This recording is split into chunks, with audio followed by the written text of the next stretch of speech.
네, 여러분 안녕하세요. 디지털 경제와 금융 그리고 미래 산업의 모든 것을 알아보는 인포맥스티, 저는 오진석입니다. 자, 오늘은 서울과학종합대학원의 박혜진 교수와 함께 진행하겠습니다. 안녕하십니까? 안녕하세요, 박혜진입니다. 네, 좋습니다. 최근에 제가 굉장히 요새 핫한 드라마 하나를 봤는데, 변호사가 나오는 드라마인데, 네. 이 대기업이 피싱에 당해서 굉장히 많은 양의 정보를 탈취당하는 내용의 스토리였습니다. 보니까 오늘 저희 주제가 또 안 그래도 준비한 게 보안 관련인데, 네, 그렇죠. 혹시 교수님은 가상자산 관련해서 해킹 당한 적이 있으신지 여쭤보고 싶어요. 사실 저는 아직 운이 좋아서인지 네. 당한 적은 없는데요. 럭키. 네. 예. 제 주변에 굉장히 많은 분들이 크고 작은 좀 피해를 입으신 적이 많습니다. 예. 근데 이게 가상자산 같은 경우 문제는 이게 뭐 방금 말씀하신 사례처럼 이 대기업에 의해서 무언가 어떤 사건이 발생하면 네. 피해자들이 어떤 호소하거나 보상을 받을 수 있는 주체가 존재하잖아요. 네. 그런데 가상자산 같은 경우에는 그런 주체들이 없는 경우가 많기 때문에 네. 피해자들의 피해가 고스란히 피해자들에게만 이제 귀속되는 이런 상황이 좀 벌어지고 있어서 상당히 안타까운 일들이 많고요. 네. 자, 그래서 오늘 저희가 디지털 보안, 해킹 관련된 이야기 준비했거든요. 많이 기대해 주시기 바라고요. 4차 산업 사용 설명서 인포맥스 D, 바로 인사이트로 시작하겠습니다.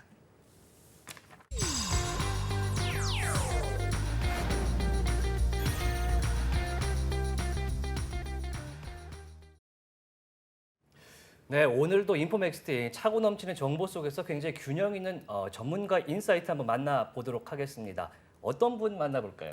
네, 오늘은 이 바쁘신 분을 저희가 또 모실 수 있었습니다. 네, 좋습니다. 고려대학교의 스마트 모빌리티 학부의 학부장이시죠. 김승주 교수님 모셨습니다. 김수지 교수님, 네. 안녕하십니까? 안녕하세요, 안녕하십니까? 교수님. 네, 저희가 또 모셨는데 지난번에는 이제 블록체인의 해킹이라든지 월렛 관련된 이야기를 전해 주셨습니다. 네네. 오늘도 이제 보안 관련된 이야기 전문가시다 보니까 저희가 준비해 봤는데 솔라나 얘기를 만나볼 텐데요. 최근에 이제 솔라나의 해킹 소식이 올해만 해도 2건이 발생했고 전해지면서 이 투자 심리가 좀 회복되나 싶었더니 좀 찬물 끼얹는 거 아니냐 이런 우려가 상당히 있습니다. 그래서 그 첫 번째 해킹의 문제로 지목되고 있는 블록체인 브릿지라는 개념에 대해서 좀 저희가 궁금하거든요. 네. 먼저 블록체인 브릿지가 뭐냐, 이 원인이 된 블록체인 브릿지가 뭐냐를 좀 여쭤보고 싶습니다. 일단 뭐 브릿지라고 하는 게 다리죠. 그렇죠. 그래서 뭐 도시와 도시를 연결한다든가 예. 뭐 이런 데 쓰는 겁니다. 이 블록체인 브릿지도 A라는 블록체인, B라는 블록체인 이렇게 네. 서로 다른 블록체인을 연결시켜주는 어떤 거다. 이렇게 생각을 하시면 될 것 같습니다. 근데 제가 또 이렇게 얘기를 하면 왜 블록체인 두 개를 연결해야 될까? 굳이? 그쵸? 네. 이렇게 이제 생각들 하시잖아요. 예. 네. 예를 들어서 우리가 해외에 가고 싶습니다. 예. 그런데 예를 들어 한국에 있다가 미국에 가려고 그러면 네. 바로 갈 수가 없죠. 준비해야 왜냐하면 되죠? 그렇죠. 왜냐하면 사용하고 있는 화폐 단위도 다르고 네. 그 나라의 어떤 자기를 입증할 수 있는 수단도 다르고 네. 여러 가지 규칙들이 다르지 예. 않습니까? 그렇죠. 블록체인도 우리가 다 블록체인이라고는 부르지만 사용하는 기술이라든가 어떤 규칙들이 좀 다릅니다. 네. 예를 들면 우리가 블록체인 그러면 탈중앙화 이렇게 얘기를 하잖아요. 네네. 이 탈중앙화란 얘기는 중앙에 어떤 관리기관이 있다는 게 아니고 블록체인 구성원들이 합의를 통해서 예. 어떤 걸 결정한다. 예. 뭐 이런 뜻입니다. 예. 자, 그런데 이 합의라고 하는 것이 일종의 투표거든요. 그렇죠. 의견이 충돌나면 투표를 통해서 결정을 해야 되잖아요. 네. 그런데 이 투표 방식이라는 게 굉장히 다양합니다. 네. 예를 들어 뭐 1인 1투표 방식도 있고 그쵸. 아니면 뭐 주주총회 같이 가진 뭐 자만큼. 그쵸. 네, 네. 주식이 많으면 의결권 행사를 많이 할 수 있는 방식도 있고 네. 그래서 블록체인마다 합의하는 방식이 다 다릅니다. 네. 또 블록체인마다 블록에 기록하는 방법도 또 다 다를 수가 있습니다. 예를 들면 우리가 비트코인 같은 경우에 예. 비트코인 같은 경우에는 누가 누구한테 얼마를 보냈다. 그 정보만 기록이 됩니다. 네. 이걸 보통 뭐 UTXO 방식 뭐 이렇게 얘기하고요. UTXO 네네. 방식. 그리고 예를 들어 이더리움 같은 경우에는 블럭에다가 그 사람의 현재 잔고가 얼마다. 그 잔고만 기록합니다. 그래서 이렇게 블럭에 기록하는 방식도 블록체인마다 다 다릅니다. 또 블록체인이라는 게 컴퓨터 프로그램으로 동작하기 때문에 실제로 그럼 어떤 프로그래밍 언어를 써서 만들었느냐? 그 프로그래밍 언어도 또 다 다릅니다. 언어까지. 예, 그래서 사실은 우리는 다 블록체인이라고 부르지만 이 블록체인을 조금 세부적으로 보면 뭐 사용하는 프로그래밍 언어, 사용하는 합의 방식, 네. 기록하는 형태 이 모든 것들이 다르기 때문에 내가 A라는 블록체인을 쓰다가 갑자기 B라는 블록체인으로 넘어갈 거야. B라는 블록체인을 쓰다가 C라는 블록체인으로 넘어갈 거야. 네. 이렇게 마음대로 왔다 갔다 할 수가 없습니다. 어. 그래서 이것들을 서로 원활하게 블록체인 간의 이동을 쉽게 해주는 그런 어떤 장치가 필요합니다.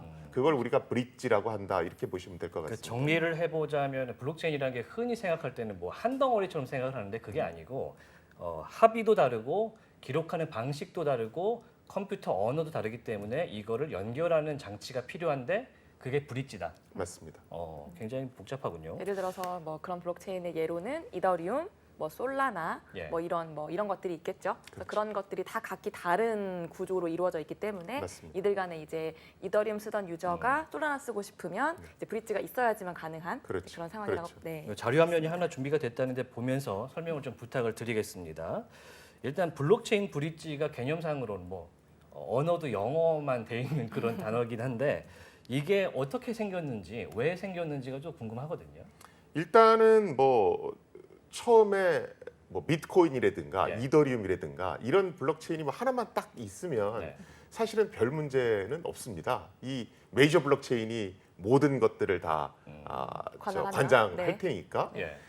그런데 실제로 지금 전 세계에서 코인의 개수가 뭐 2만 종이 넘는다고 하거든요. 거의 셀 수가 네. 없는 그렇죠. 수준인데. 그러면 그 중에는 자기만의 독자적인 블록체인을 쓰는 것도 있지만 예. 뭐 다른 것들의 기생해서 되는 것도 있고 네. 굉장히 다양한 형태의 블록체인이 있을 수밖에 없습니다. 네. 그러다 보니까 사용자 입장에서는 내가 지금 뭐 비트코인을 내가 갖고 있는데 예. 내가 이걸 이더리움으로 바꿔서 이더리움 블록체인에서 어떤 걸 할 수는 없을까? 이런 생각들을 당연히 하게 되죠. 당연하죠. 네. 예. 그러니까 당연히 블록체인을 넘나들고 싶은 거죠. 네. 그러다 보니까 내가 이 서비스를 제공해야 되겠다. 환전 서비스를 제공해야 되겠다. 이런 어떤 수요가 생기기 시작을 하는 겁니다. 네. 그래서 나는 블록체인 간의 이동, 즉 환전 업무만 전담하는 그런 서비스를 만들래. 예. 이런 어떤 수요가 생기기 시작했고 그러면서 이제 브릿지 서비스를 전문적으로 해주는 회사가 나왔다. 이렇게 보시면 될 것 같습니다. 그럼 브릿지가 환전이랑 거의 뭐 동일하다라고 보면 될까요? 그런 개념으로 보시면 될 것 같습니다. 그러니까 네. 뭔가를 바꿔주는 어댑터 같은 느낌인데 예를 들어 우리가 지구인이고 화성인이 있다면 환경도 다르고 모든 것이 다를 때 여기가 교류하게 만들어주는 그런 장치다. 그렇죠. 예를 들어 제가 비트코인을 갖고 있습니다. 예. 비트코인을 갖고 있는데 내가 이 비트코인에서 비트코인 블록체인만 쓰는 게 아니고 나는 이더리움 쪽으로 옮겨가서 거기서 있는 각종 앱도 쓰고 스마트 컨트랙트도 써보고 이렇게 하고 싶어. 예. 이런 사람들이 있을 수 있잖아요. 그렇죠. 예. 네. 그런데 비트코인의 블록체인과 이더리움의 블록체인은 좀 다릅니다. 예를 들어서 이더리움 블록체인은 스마트 컨트랙트를 지원하지만 비트코인 블록체인은 스마트 컨트랙트를 지원하지 않죠. 네. 또 사용하는 프로그래밍 언어도 두 개가 다릅니다. 성격이 완전 다른 그렇죠. 또 코인인데. 어떤 합의 방식도 비트코인 블록체인 같은 경우에는 POW라고 그래서 작업 증명 방식을 채굴 쓰죠. 하는 거죠. 그렇죠. 예. 그런데 이더리움의 블록체인은 뭐 기존에는 POW를 썼지만 지금 POS로 전환 넘어가려고 네. 하고 지분 있죠. 방식으로. 그렇죠. 예. 그러다 보니까 모든 것들이 다르니까 비트코인을 쓰던 사람들이 쉽게 이더리움으로 못 넘어가는 겁니다. 그래서 이런 것들을 조금 해결해 줘야 되겠다. 그래서 이제 브릿지 서비스가 나온 거고요. 물론 조금 더 쉽게 할 수는 있습니다. 뭐냐면 내가 갖고 있는 비트코인을 가지고 환전소에 가서 거래소에 가서 그걸 팔고 그죠, 현금으로 이더리움으로 팔고. 바꾸는 겁니다. 저도 그 생각을 했는데 네. 그쵸. 그거랑은 또 개념이 그래서 좀 다른 가면 거죠. 되는데 두 예. 가지 문제가 있습니다. 어. 하나는 일단 수수료를 좀 많이 떼죠. 아. 그렇죠? 그리고 블록체인이라고 하는 게 탈중앙화가 핵심적 개념인데 네. 거래소라고 하는 건 이게 중앙 집중적인 어떤 기관이거든요. 회사니까. 그렇죠. 그래서 환전을 해야 되는데 거래소를 이용해? 이거는 뭔가 탈중앙화된 철학에 맞지 않잖아. 그러면서 그럼 거래소에서 뭐 내 거 팔고 다시 이더리움 사고 이런 번거로운 과정을 거치지 말고 네. 탈중앙화된 상태에서 비트코인 블록체인에서 이더리움 블록체인으로 쉽게 넘어갈 수 있는 어떤 걸 마련해 보자.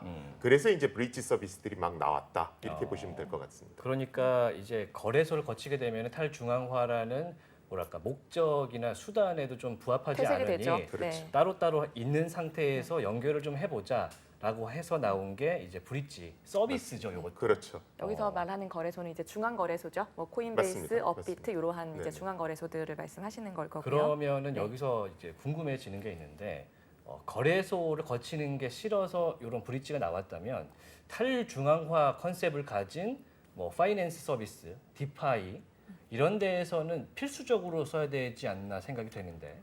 사실은 이 브릿지 서비스가 각광을 받는 건 이 디파이 때문에. 아, 디파이 때문에 이게 그렇습니까? 각광받는 네네. 거예요. 네. 그러니까 우리가 탈중앙화 금융 서비스 디파이라고 그러면 사실은 디파이의 가장 큰 특징은 예. 블록체인을 이용하기 때문에 모든 정보가 투명하게 공개된다. 예. 그래서 우리가 보통 이제 금융 정보는 금융기관 종사자들만 알지 우린 잘 모르잖아요. 그렇죠. 그래서 일단 금융 정보의 비대칭성이 생기고 예. 그러다 보니까 이제 금융기관이 권력을 갖는다. 뭐 이렇게 얘기를 하는데 네. 디파이에서는 블록체인을 쓰기 때문에 이런 금융 정보의 비대칭성이 일단 사라집니다. 네. 그 다음에 우리가 어떤 금융기관을 운영하는데 참여할 수 없는데 디파이 서비스에서는 이제 이용자들이 코인을 보유하고 있는 이용자들이 그 금융 서비스를 운영하는 방향을 결정할 수가 있습니다. 역시 합의를 통해서. 그렇죠. 뭐 이자율이라든가 이런 것들을 아, 하는데 그래요? 실제로 참여해서 결정을 하죠. 결정을 할 네. 수가 있습니다. 그런데 이 두 가지 말고 또 디파이의 굉장히 핵심적인 특징이 있습니다.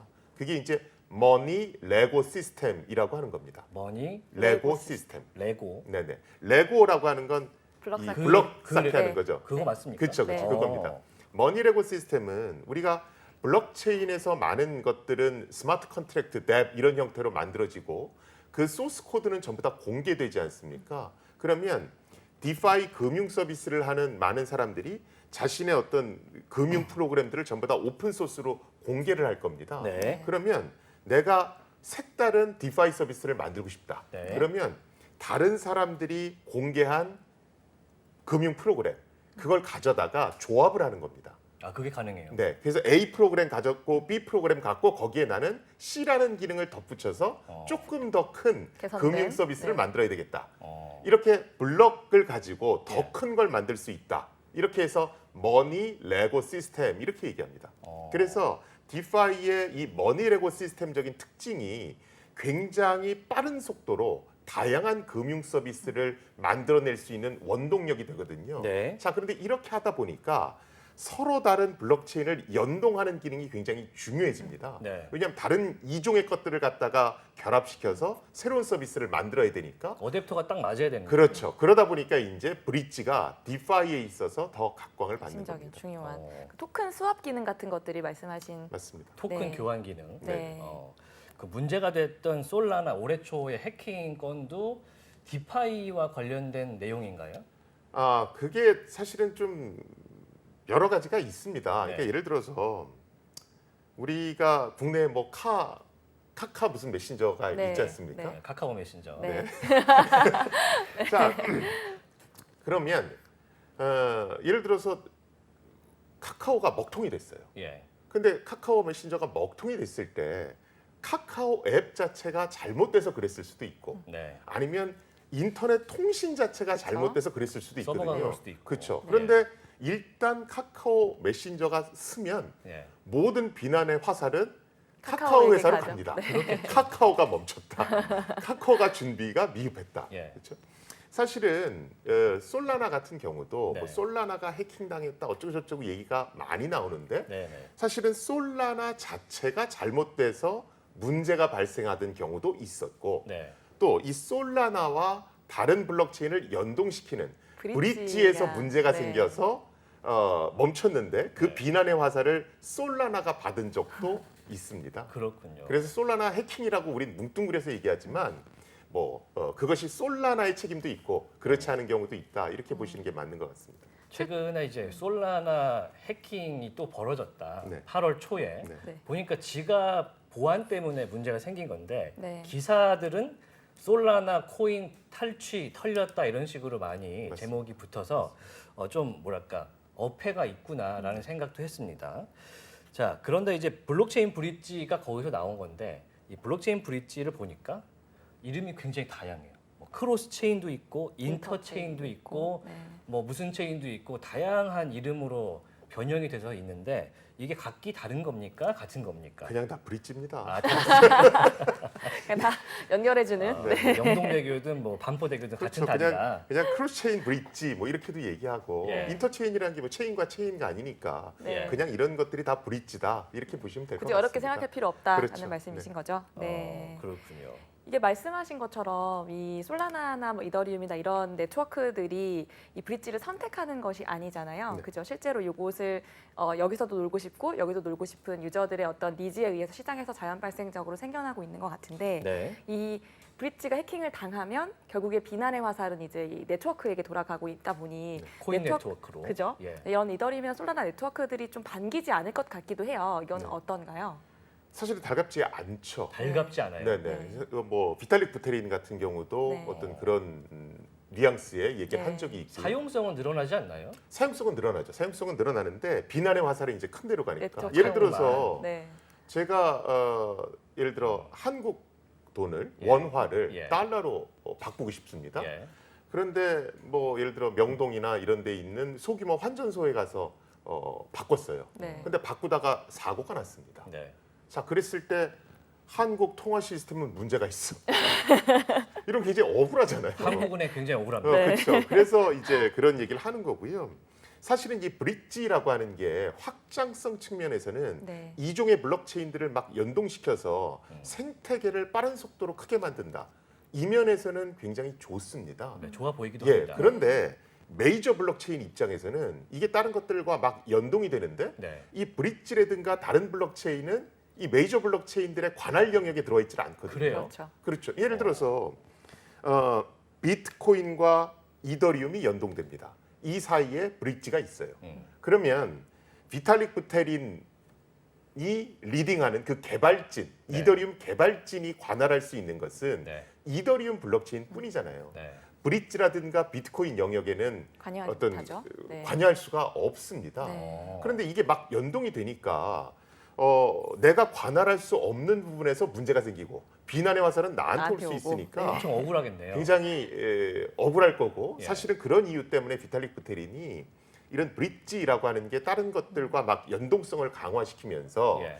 사실은 복잡도를 증가시킨다. 어, 그래서 보안에 문제가 될 수도 있다는 뉘앙스의 얘기를 수차례 하기도 했습니다. 그러다 보니 실제로 이제 브릿지에서 해킹이 된 사례들이 나타나기 네. 시작하는데 살짝 궁금한 게 생겼습니다. 그러면은 이 A와 B를 연동하는 브릿지를 만드는 곳은 A와 B와는 관련이 없는 겁니까? 누가 만드는 겁니까, 브릿지는? 브릿지 전문 회사가 만드는 것이고요. 어. 자, 그러면 야, 그 뭐 환전하는 거 그냥 만들면 되지 뭐 그렇게 복잡해? 이렇게 생각하실 수가 있어요. 양쪽에 허가가 필요 없습니까?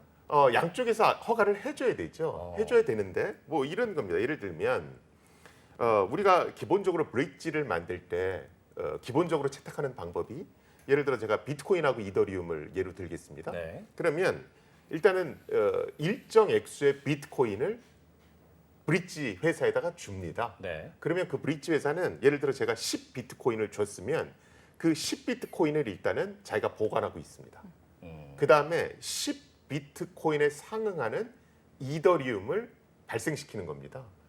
그리고 그 이더리움을 이제 사용할 수 있도록 해줍니다. 따지자면 뭔가 그냥 아답테가 아니고 뭔가 일종의 금융 서비스 형태로 제공이 되는 거예요. 그렇죠. 그리고 내가 그 발생한 이더리움을 가지고 이더리움 네트워크에서 사용을 했을 거 아닙니까? 네.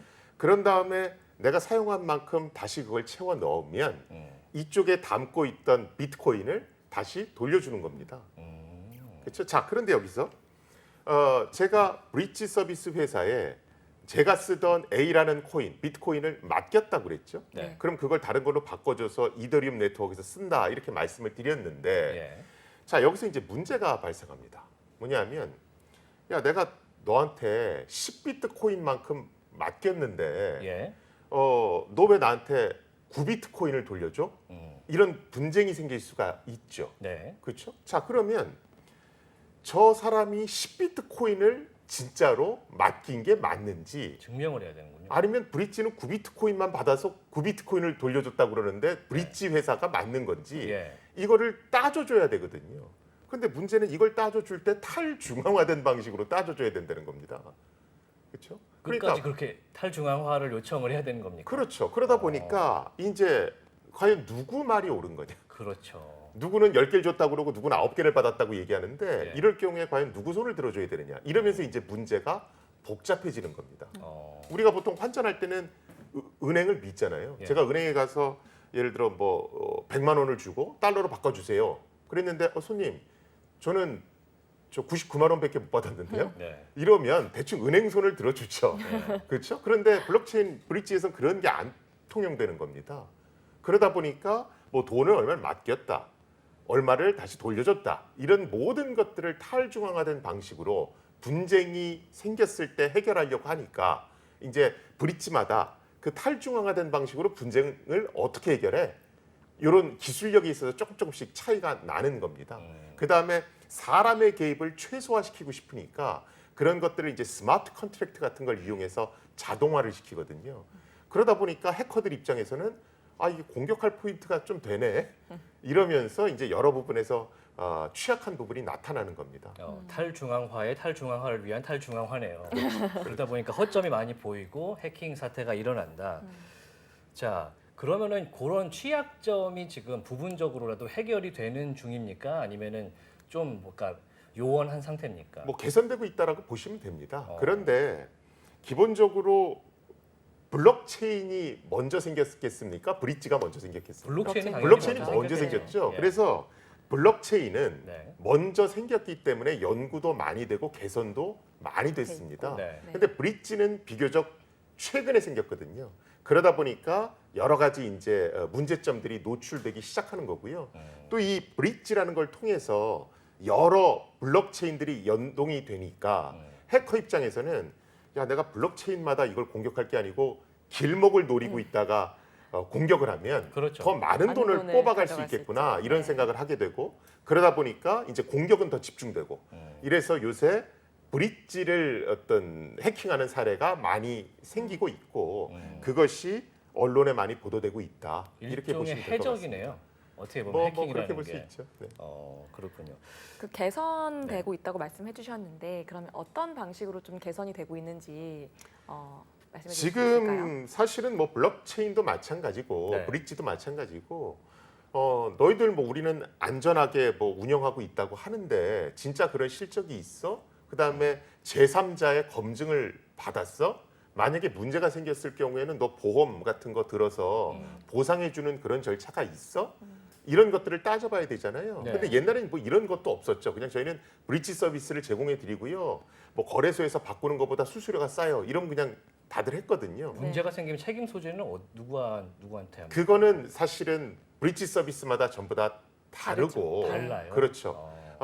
그래서 지금은 여러 가지 어떤 분쟁이 생겼을 때 책임 소재가 그나마 좀 명확한 것들. 네. 그 다음에 여러 메이저 블록체인들이 이용하는 그런 어떤 서비스들 그리고 제3자 검증을 조금 철저하게 받은 그런 브릿지들이 조금 이제 수면 위로 부상하고 있다 이렇게 보시면 될 것 같고요. 그래서 우리가 뭐 특정한 걸 얘기해서 좀 그렇긴 하지만 우리가 이제 폴카닷이라고 하는 게 굉장히 각광을 받았던 때가 있습니다. 네. 뭐 지금도 폴카닷. 마찬가지인데 네. 그 폴카닷이라고 하는 건 우리가 블록체인의 블록체인 네. 이렇게 얘기를 하거든요. 네. 그렇게 브릿지 관련한 서비스를 전문적으로 제공하면서 이제 오랫동안 안전성이 검증되는 그런 것들이 이제 등장하고 있다 이렇게 보시면 될 것 같습니다.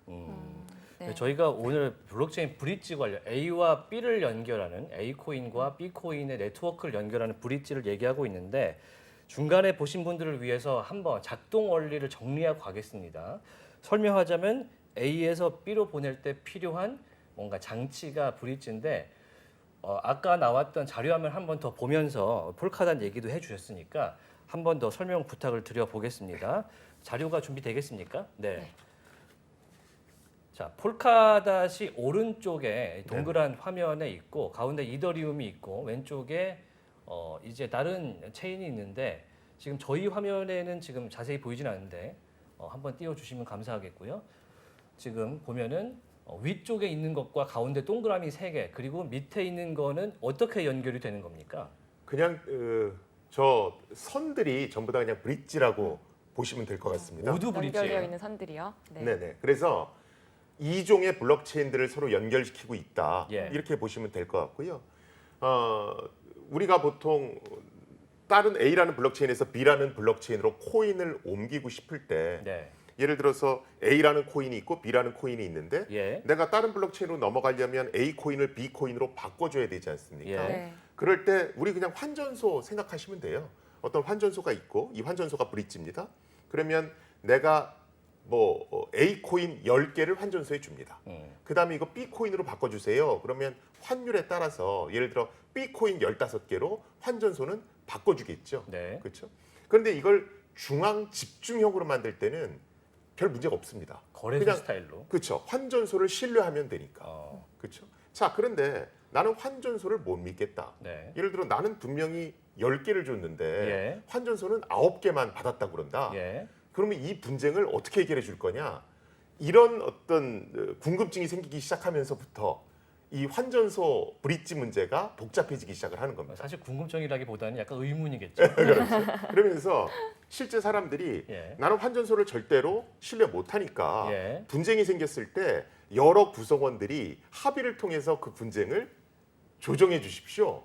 이런 요구들이 생겨나기 시작하는 겁니다. 예. 그래서 환전소를 탈중앙화시킨 것이 브릿지다. 음. 이렇게 보시면 될 것 같습니다. 사실 대중적인 이제 뭐랄까 저 같은 코인을 잘 모르는 사람들 입장에서는 그러면 블록체인이라는 걸 만들 때 뭐 각자 만들지 말고 모든 걸 지원하는 걸 애초에 만들면 되지 않냐라고 저는 단순히 생각을 해봤거든요. 이런 거는 어떻습니까? 그러니까 단 하나의 블록체인을 가지고 예, 연동이 어. 가능한 그런 호환성이 있게는 못 만드는 겁니까? 그 연동이라고 하는 게 예. 사실은 그렇게 쉽지가 않거든요. 아, 쉽지 않죠. 연동이라고 하는 건 모든 블록체인의 어떤 합의 방식, 네. 그다음에 블록이 기록하는 모든 방식들을 다 표준화시킨다는 겁니다. 그 얘기는 결국 블록체인의 한계가 존재한다는 얘기죠. 그렇죠. 그런데 이게 예를 들어 비트코인이나 이더리움 같이 메이저 블록체인 입장에서는 좋아할 수 있어요. 우리가 시장을 석권하는 거야? 뭐 이런 거. 그런데 그 후발주자로 생긴 그런 블록체인 입장에서는 왜 우리가 쟤네들 규격을 따라야 되지? 우리는 후발주자로서 우리 저 영세한 블록체인을 대동단결시켜서 저 첫 번째 블록체인을 한번 따라잡아 볼래? 뭐 이런 생각을 해볼 수도 있거든요. 그러다 보니까 어떤 하나의 블록체인으로 모든 걸 통일시킨다. 이런 것들은 좀 요원하다.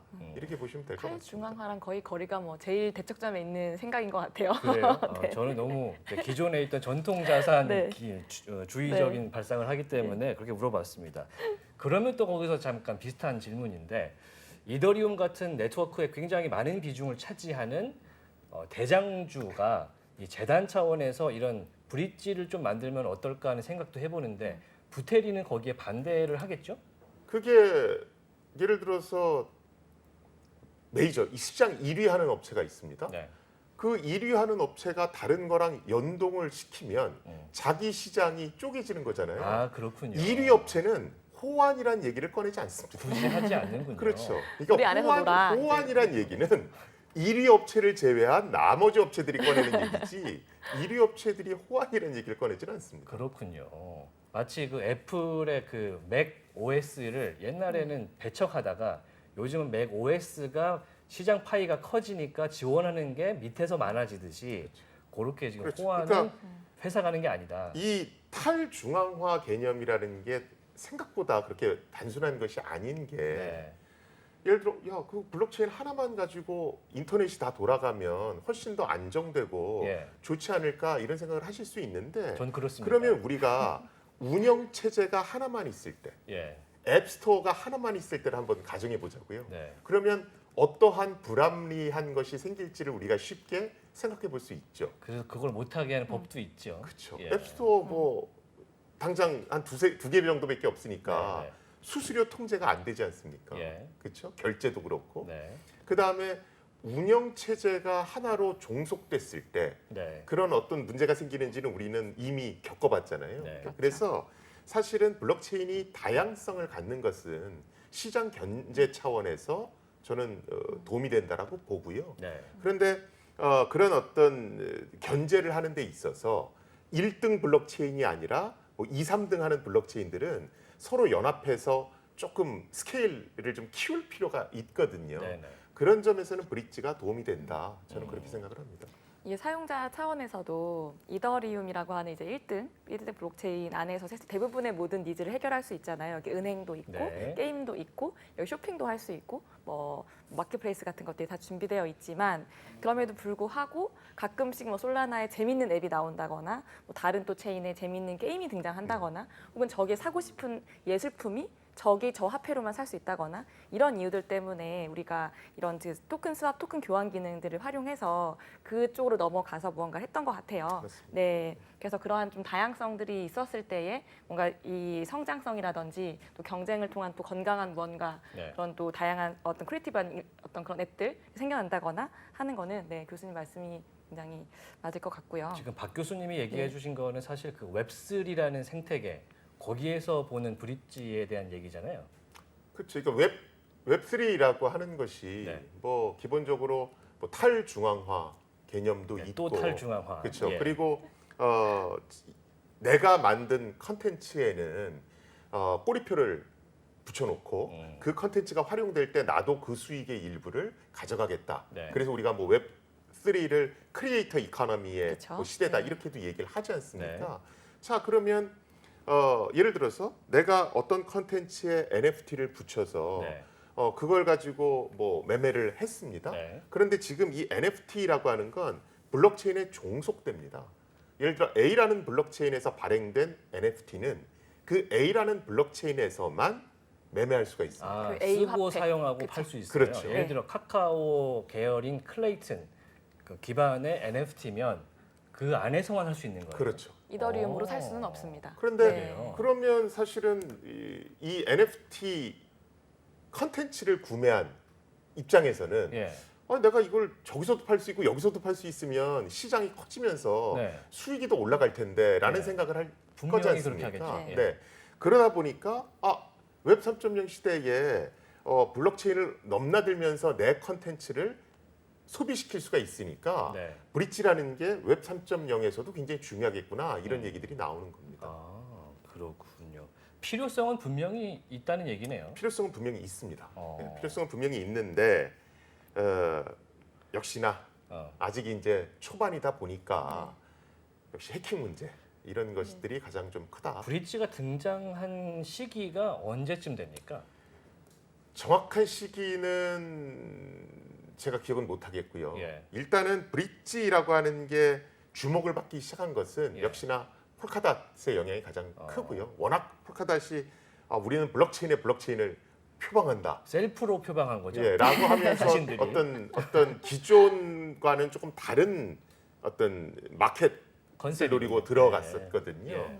그러다 보니까 또 그것의 어떤 성장 가능성도 보였고 예.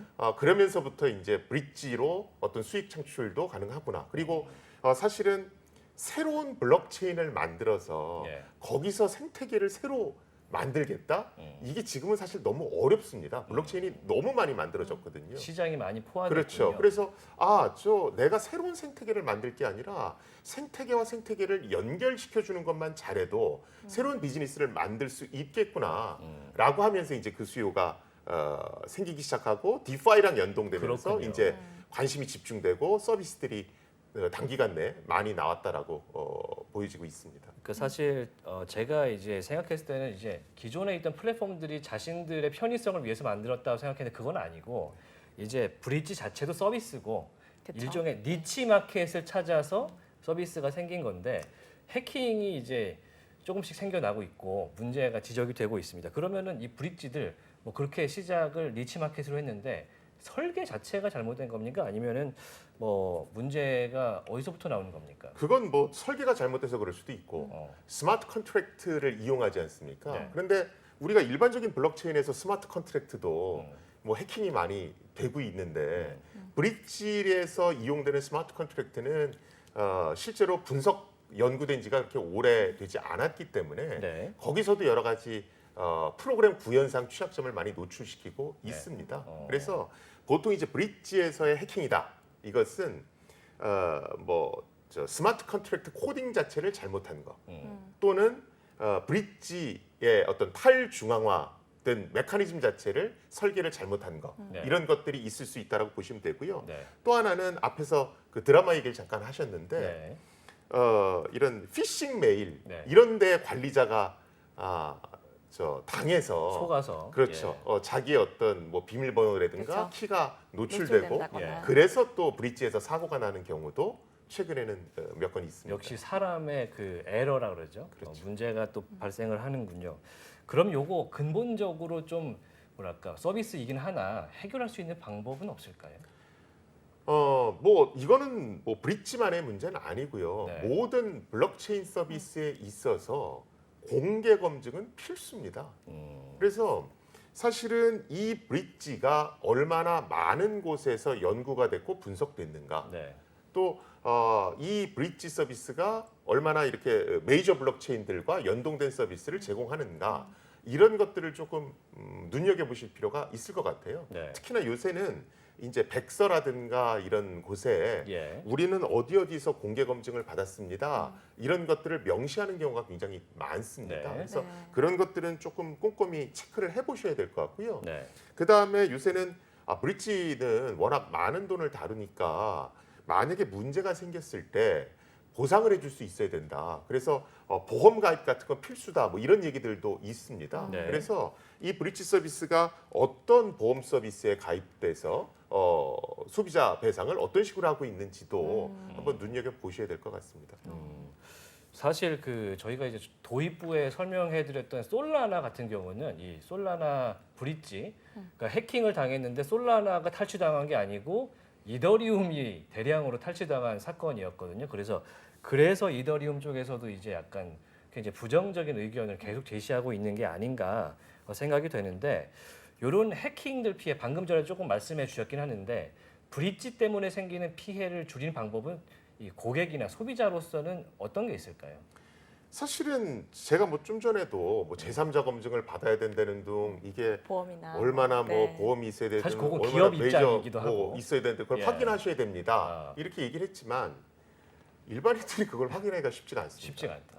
일단은 브릿지 서비스를 갔는데 백서가 어디 있는지도 모르겠고 백서를 쭉 보면 영어로 써 있는데 그냥 복잡한 용어만 잔뜩 잔뜩 나오거든요. 나오죠. 네. 프로그램 언어 같이 되어 있죠. 그렇죠. 그래서 이게 도대체 제3자 검증을 받은 건가? 예. 그리고 뭐 제3자 검증을 받았다고 그래서 어떤 기관이 우리를 검증했다고 그러는데 예. 이 기관은 도대체 유명한 데인가? 믿을만한가? 네네, 이런 것들이 진짜 다 그냥 궁금증이세요. 그래서 아이고. 저도 맞습니다. 지금 사회자님 질문에 대해서 항상 방송 나가면 뭐 백서를 보셔서 뭘 하시고 뭐 이렇게 얘기는 하지만 이게 안 될 텐데 이 생각을 합니다. 네. 그래서 사실 이런 블록체인 생태계, 뭐 브릿지와 관련해서도 사실 굉장히 필요한 것이 이 컨슈머 리포트 같은 그런 서비스들입니다. 그래서 조금 전문적인 어떤 제3의 공공성을 소비자를 띈 위한 집단이 평가. 그렇죠. 예. 소비자 눈높이에서 평가를 주는 겁니다. 예. 그러면 뭐 복잡한 얘기하지 말고 예. 뭐 보상 예. 뭐 해서 뭐 별 5개, 별 4개 뭐 이런 식으로 그냥 딱 기준들을 좀 보여주는 정해놓고요. 거죠. 굉장히 네. 쉽게. 그렇죠. 그런데 아, 그런 서비스들이 아직은 이 가상자산 생태계에서 그렇게 많지는 않아요. 그나마 이제 미국이나 외국은 좀 있는데 우리나라는 그게 더 없습니다. 그래서 뭐 브릿지 서비스나 이런 것들이 생기는 것이 생태계를 확장시키는데 좋지만 사실은 투자자 입장에서 보면 이런 어떤 컨슈머 리포트 같은 어떤 제3자가 그것을 일반인들 눈높이에서 평가해 주는 그런 서비스가 사실은 우리나라에 좀 많아지는 것이 필요하고 네. 사실은 제가 그런 영역도 조금 어떤 언론 매체가 조금 이렇게 눈여겨봐야 되는 그런 부분이 아닌가 저 개인적으로는 그렇게 생각을 합니다. 혹시 그 평가하는 사이트를 두 분 교수님들께서 뭐 하나 만들어 보실 생각은 없으세요? 네, 없으신 걸로 알고 넘어가겠습니다. 굉장히 민망하네요.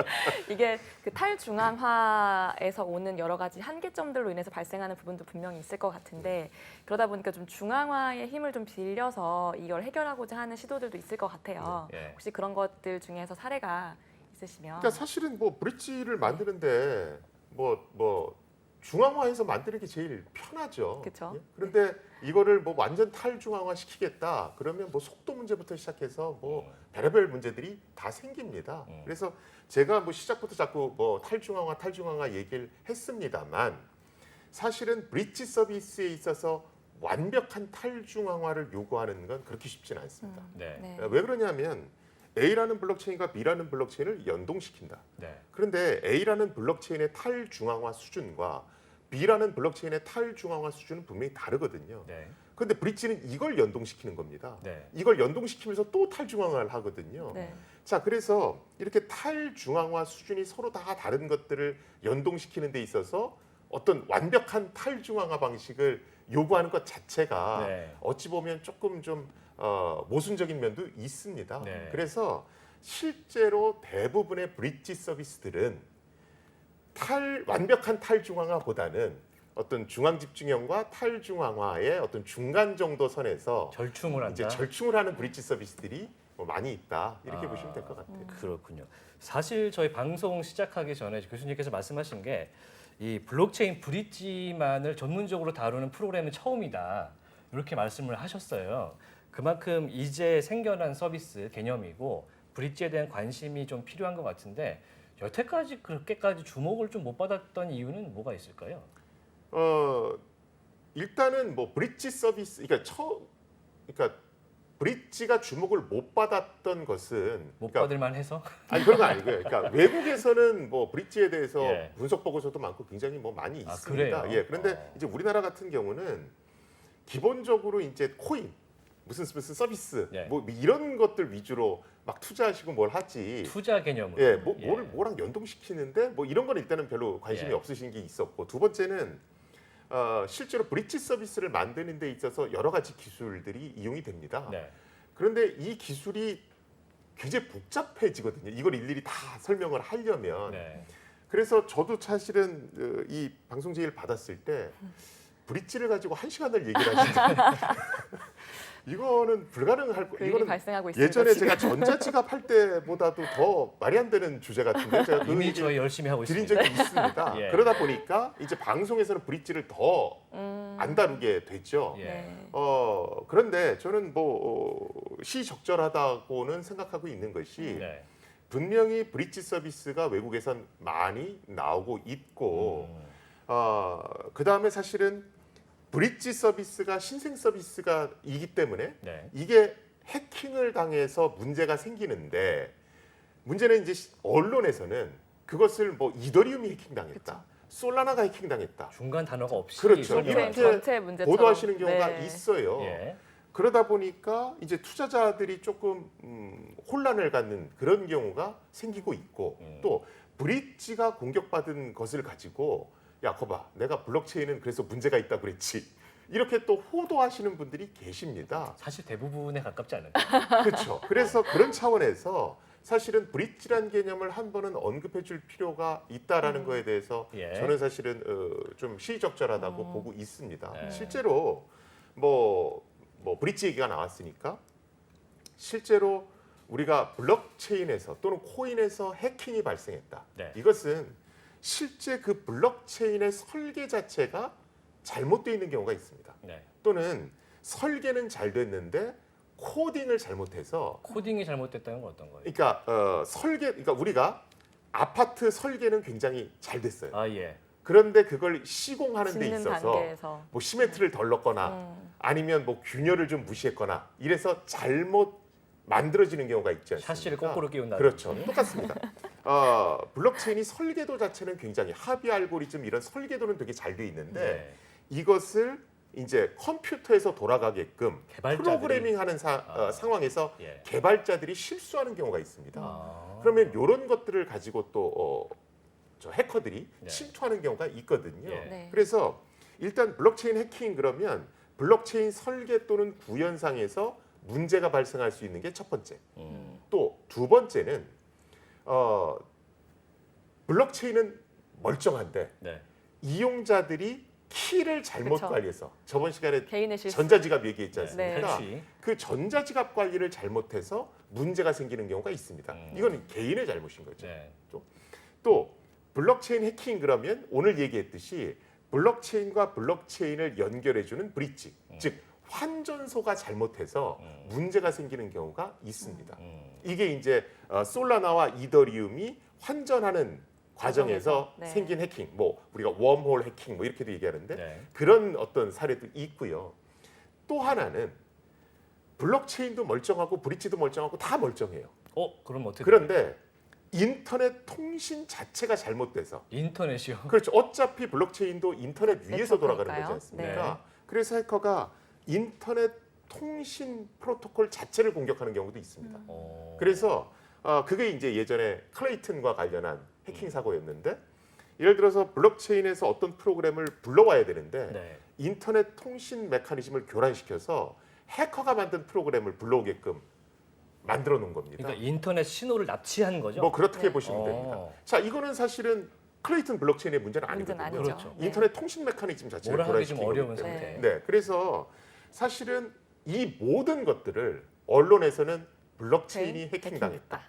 이렇게 단순하게 표현을 합니다. 그러다 보니까 사실은 블록체인 업체에서는 좀 억울한 부분도 있죠. 그래서 사실은 어떤 블록체인 해킹 사고가 났을 때 이건 과연 원인이 뭐였나, 어디서 난 해킹 사고였나를 언론도 좀 명확하게 짚어줘야 되고, 네.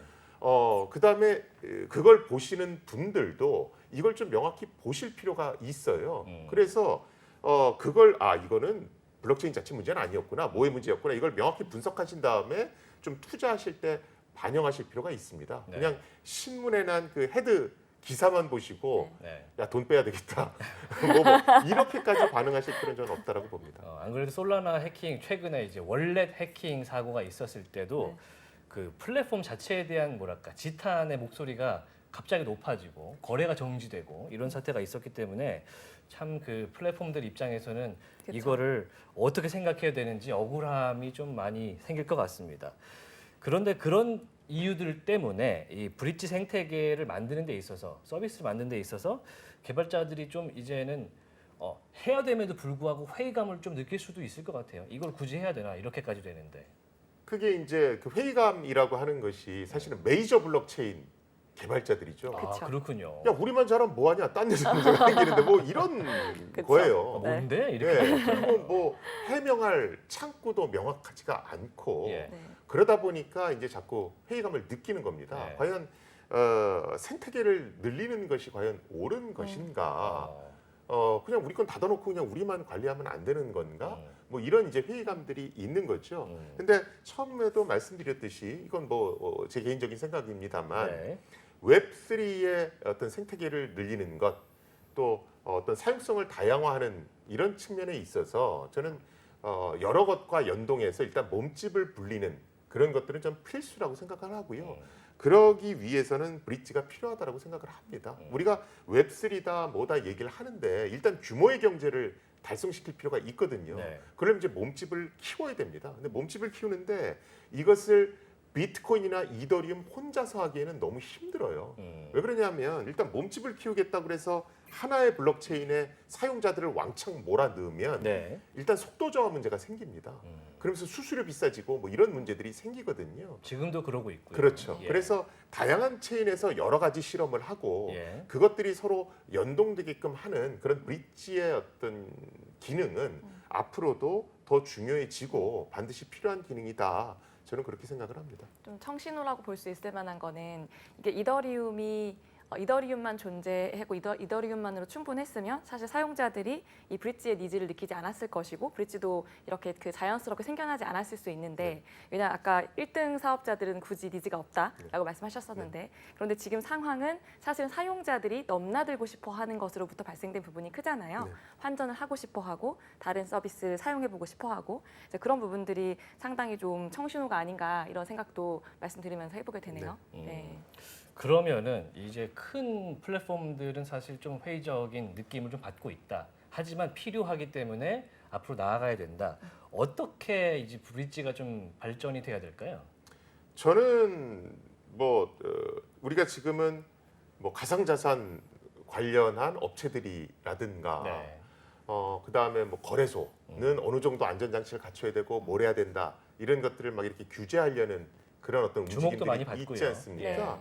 네. 저는 브릿지도 그런 어떤 돈이 몰리는 곳이니까 어떤 규제 틀 안에서 어느 정도의 책임감을 갖는 건 필수라고 생각을 합니다. 규제가 필요하다. 네, 저는 일단은 뭐 저랑 생각이 다르신 분도 있을 수 있으나 시장 활성화와 규제는 동시에 갈 수 없다라고 저는 보거든요. 네. 그렇죠? 그러니까 우리가 포지티브 규제와 네거티브 규제를 동시에 추구하는 건 불가능한 거와 똑같습니다. 그런데 지금 가상자산 시장은 규모는 커져 있는데 피해자가 너무 많이 발생하고 있기 때문에 네. 시장이 초기에 좀 위축된다 하더라도 일단은 어느 정도 소비자 보호책을 조금 마련해 볼 필요는 있습니다. 현재까지는 어떻게 돼 있습니까? 뭐 책임 소재라든지 지금은 없죠, 아무것도. 없다. 그 서비스 하는 분들의 각자의 어떠한 그런 정책에 맡기고 있는 상황이죠. 예전에도 네. 제가 한번 그 네. 말씀을 드린 적이 있는데 우리나라는 기본적으로 포지티브 규제 시장입니다. 네. 공인인증서를 생각해 보시면 되는데 우리가 A은행 가든 B은행 가든 C은행 가든 인터넷 뱅킹 할 때는 다 똑같은 프로그램을 설치하도록 하잖아요. 네. 그렇죠? 이게 왜 그러냐면 법에다가 그러니까 얼마 전까지만 해도 전자금융 감독 규정에 너희들 전자상거래 관련 업무를 하려면 이런 프로그램을 설치해 이렇게 강제화 시켜 놨었거든요. 그러다 보니까 그냥 이거대로 하는 겁니다. 그러면 사용자 입장에서는 다양한 서비스를 못 누리죠. 어디 가든지 다 똑같은 걸 똑같으니까요. 의무적으로 깔아야 되죠. 네. 이런 게 이제 포지티브 규제입니다. 해야 할 수 있는 것만 정해놓고 나머지는 못할. 그렇죠. 하는 너희들 거. 이 네. 서비스 하고 싶으면 예. 반드시 이건 해야 돼. 어. 그런데 이런 포지티브 규제는 사용자를 보호하는 데는 괜찮아요. 왜냐하면 공무원분들이 미리 어떤 사고가 날지를 다 예측해서 그런 것들을 법안에다가 안전장치를 다 해놨거든요. 이른바 투자자 보호죠. 그렇죠. 예. 근데 문제는 공무원분들이 그 한정된 인력과 한정된 시간으로 네. 미래에 나타날 서비스를 모두 다 예측해서 그걸 법조문화 시켜놓기는 쉽지가 않다는 겁니다. 불가능하죠. 그렇죠. 네. 그래서 포지티브 규제는 아주 새로운 서비스들이 빨리빨리 나오고 있는 그런 시장에는 맞질 않아요. 대표적인 게 핀테크나 가상자산 시장이죠. 그래서 우리 정부도 지금 기존 포지티브 규제에서 이런 핀테크 같은 경우에는 네거티브 규제로 가겠다.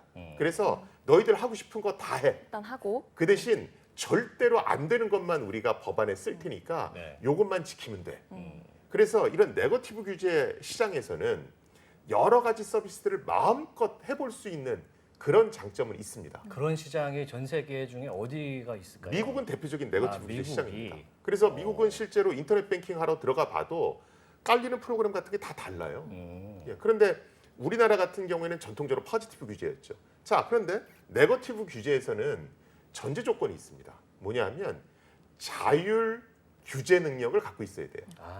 자율적으로 뭔가 네. 통제를 하고 안 되는 거를 안 하려고 그렇죠. 하는. 그래서 업체들은 야 우리가 스스로 자기 서비스를 굉장히 엄격한 수준에서 계속 점검을 하는 겁니다. 네. 그래서 만약에 문제가 발생하면 법원에 가서 저희는요 뭐 이런 것도 하고 이런 것도 하고 이런 것도 했는데 이거는 정말 불가항력이었습니다. 그래서 저희가 처벌받는 건 좀 억울합니다.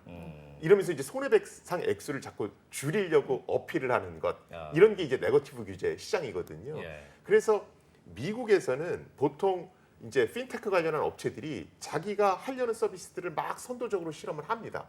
그런데 소송 들어오면 안 되니까 집단 소송 들어오면 안 되니까 막 어떤 제3자 검증도 받고 여러 가지 보험도 들고 해서 야 만약에 소송 들어오면 나는 이렇게 최선의 노력을 다했다라고 어필할 수 있어야 되겠다. 이런 자율 규제 어떤 시스템이 잘 정착돼 있거든요. 그리고 시민 단체들도 감시를 굉장히 많이 하고 있고. 그런데 우리나라는 전통적으로 포지티브 규제를 해왔기 때문에 네. 자율 규제 능력이 되게 약해요. 그러다 보니까 그냥 조금 이 정도면 저희는 충분히 했다라고 생각을 하는데요. 네. 이러다가 이제 해킹을 당하는 겁니다. 아이고. 자, 이러면 또 언론에서 득달같이 달려들면서 달려들죠. 네. 정부가 왜 그동안 죄송합니다. 손 놓고 있었느냐, 왜 미리 예. 규제를 안 만들어줬느냐, 또 예. 이렇게 얘기를 합니다. 그럼 사실은 다시 포지티브 규제로 돌아가 버리자는 거거든요. 그래서 저는 지금 우리나라 정부가 일단 네거티브 규제를 중심축으로 삼되 네. 거래소라든가 브릿지라든가 이런 좀 큰 돈이 몰리는 곳 이런 곳에 한해서는 야 너희들 최소한 이건 해야 돼. 이래서 어떤 네거티브 규제를 중심축으로 삼으면서 최소한 지켜야 되는 것들은 정부가 좀 관여해서 네. 이렇게 좀 지정해 주는 것들이 필요하다라고 생각을 합니다. 그래서 브릿지라든지 블록체인 같은 것들이 이제 발전하는 속도를 법이 따라갈 수 없으니 없으니. 뭐 한계를 극복할 수 없다면 최소한의 이제 셀프 규제를 도모할 수 있는 장치를 좀 줘야 된다. 그렇죠. 대표적인 것들이 예. 야 너희들 정보 공개를 투명하게. 어. 그래서 어떤 기술 쓰고 어디서 검증받았고 뭐 이런 모든 자료를 홈페이지에 뭐 몇 페이지 분량으로 공시해. 그리고 거기 무슨 내용 들어가야 돼. 어. 이런 것들은 사실은 정부가 할 수 있는 최소한의 어떤 대책이거든요. 네. 그렇게 자기가 했던 정보를 투명하게 공개하게 하면서 투자자들이 투자하는데 그것을 어떤 활용할 수 있게끔 만드는 거죠. 또 네. 문제가 생겼을 때 그걸 통해서 제재할 수 있는 어떤 그런 발판이 되기도 하는 거죠. 네. 자, 오늘 블록체인 브릿지 관련 이야기를 나눠보고 있습니다. 사실 뭐 굉장히 뭐랄까 하실 말씀이 없을 수도 있다라고 말씀하셨는데 굉장히 많이 하셨습니다. 오늘 브릿지에 대해서 어떤 내용이 정의이고 어떤 것들이 구성되어 있는지 굉장히 잘 알았고요. 마지막에 규제까지 깔끔하게 정리 고맙습니다. 오늘 김승주 스마트 모빌리티 학부의 초대 학부장이신 김승주 교수님과 함께했습니다. 고맙습니다. 고맙습니다. 네, 감사합니다. 네, 고맙습니다. 자, 인포맥스 D 오늘 저희가 준비한 소식은 여기서 마칠 시간이 됐습니다. 오늘 방송 내용은요. 유튜브 채널 연합뉴스 경제TV를 통해서도 다시 한번 확인하실 수가 있으니까요. 댓글 좀 남겨주시고 좋아요도 한번 눌러주시기 부탁드리겠습니다. 저희는 내일 더욱더 알차고 깊은 내용으로 돌아오겠습니다. 시청해 주셔서 대단히 고맙습니다. 고맙습니다. 안녕. 안녕.